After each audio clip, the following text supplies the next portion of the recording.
COVID-19 demonstrated that for-profit long-term care does not work. Approximately 80% of the deaths due to the pandemic were the result of malnutrition, dehydration, poor care, lack of care, neglect, loneliness, abandonment, and you're very detailed in your questions, Dot. Are meant to protect for them. So many were residents in long-term care facilities owned and operated by Revera Inc. Many of the people who succumbed to the illness due to these issues that she raises. This campaign is supported by the Ontario Health Coalition, Doctors for Long-Term Care Justice, Canadian Centre for Policy Alternatives,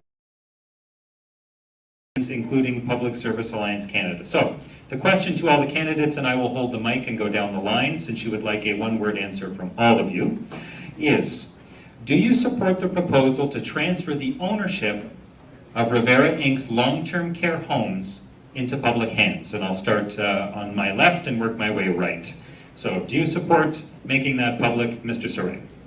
We have to have long-term care standards across the country.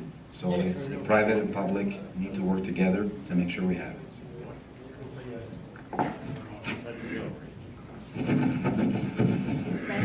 Mr. Humphrey? In order to create a sustainable and humane long-term care strategy, it's essential that provinces have long-term predictable funding. That's why we've committed to a 6% increase in the Canada Health Transfer if a Conservative government is elected. Dr. Chenier? The NDP put forward a bill to remove the profit from healthcare. Mr. Gravel? Yes, I also support it as well. Dr. Borelli? We know that public-private partnerships do not work. That's why we are committed to bringing long-term care in the public umbrella, and we will work with you, your family, and your caregivers to come up with national standards. With that conversation, we know what you need, and we're here for you. Dr. Simon? I think there may be a jurisdiction issue with provinces versus national, but at the same time, I do think it's important to work with private-public partnerships because the funding and the models are already there, so we need to make what works work. And Ms. Lapointe? So report after report clearly shows that it's the lack of standards and the lack of enforcements of what few standards exist. And that's why the Liberal government wants to create national standards to care for seniors in long-term care. Thank you.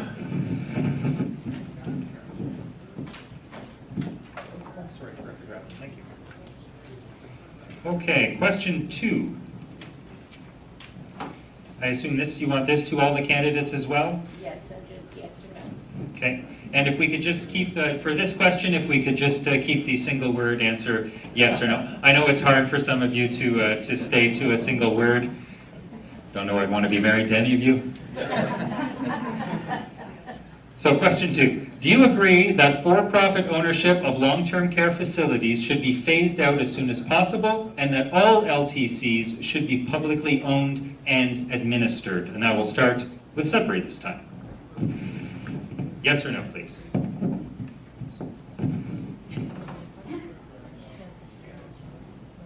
So in this instance, again, politicians can't answer yes or no.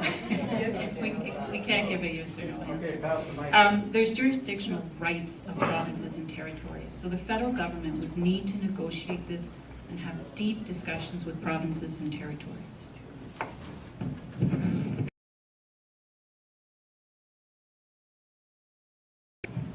Basically, she wants to know if all operated out of the public purse. I mean, it certainly should be studied, but I can't.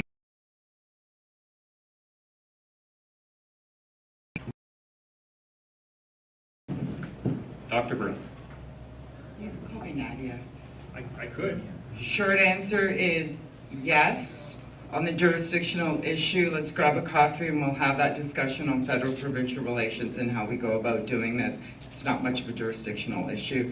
Medicaid is a perfect example. Very succinct. Yes. That was even more succinct. Long-term care is health care. Yes, we support. I think I'll echo my colleague, Dr. Simonton here when I say that, again, this is a provincial area of jurisdiction, and we will work with the provinces to ensure that they have the long-term funding they need to have an effective, humane long-term care system.